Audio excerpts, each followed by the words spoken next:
আমি স্নিগ্ধা। বাবা মার খুবই আদরের একটা সন্তান ছিলাম আমি বাবা মার একমাত্র মেয়ে।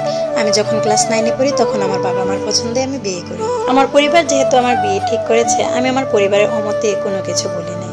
আমি আমার বাবা মা বা আমার পরিবারের পছন্দে বিয়েটা করি। কিন্তু ছেলেটাকে না আমার একদম পছন্দ হয়। ছেলেটাকে আমার পছন্দ না হলেও পরিবারের পছন্দেই আমি বিয়ে করি। বিয়ের পর বেশ কিছুদিন আমাদের সংসারটা খুবই ভালোই কাটছিল। বিয়ের 2 মাস পর শুরু হয় আমার উপর অত্যাচার। আমার স্বামী ছোটখাটো বিষয় নিয়ে আমার গায়ে হাত তোলে। সাথে আমার শাশুড়ি ছিল, আবার শাশুড়ির সাথে ননদও ছিল। দুর্ভাগ্যের বিষয় সেখানে আমার আপন বলতে কেউই ছিল না। হাই এভরিওয়ান, আসসালামু আলাইকুম। সুরজ ডেইলি লাইফস্টাইলে সবাইকে স্বাগতম। ভিডিও শুরুতে সবার কাছে একটাই request, please subscribe my channel, like, comment and share.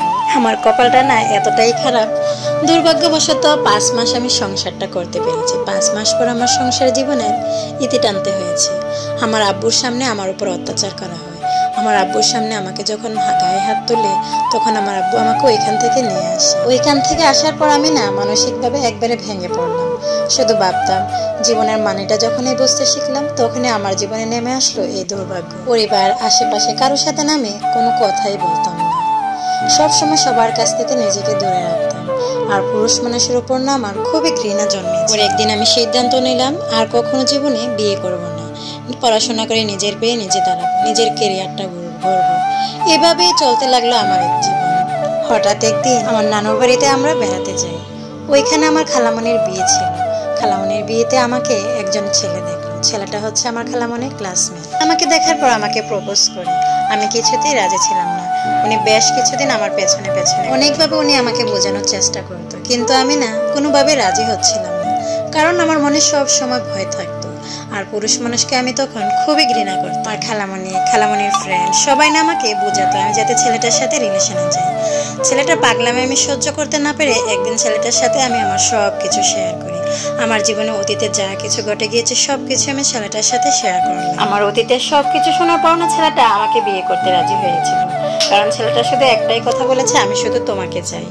যাই হোক, এভাবে চলতে চলতে আমি আবারও নতুন একটা সম্পর্কে জড়িয়ে পড়ি। বেশ ভালোই চলছিল আমার সংসার জীবন।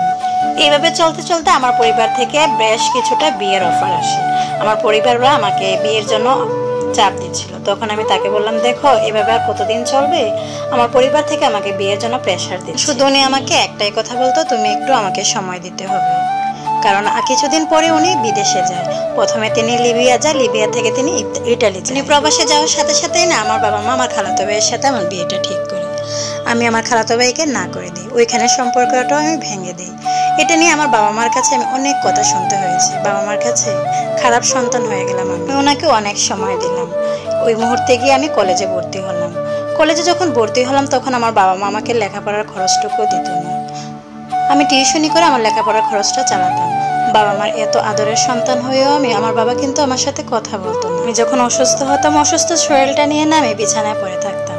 কেউ আমার খবর নিত না। এভাবেই চলতে লাগলো আমার দিন। এভাবে চলতে চলতে আমাদের রিলেশনের 4টা বছর হয়ে গেল। যে পর্যন্ত অন্য একদিন বাকি অংশটুকু আপনাদের সাথে শেয়ার করব। আল্লাহ হাফেজ।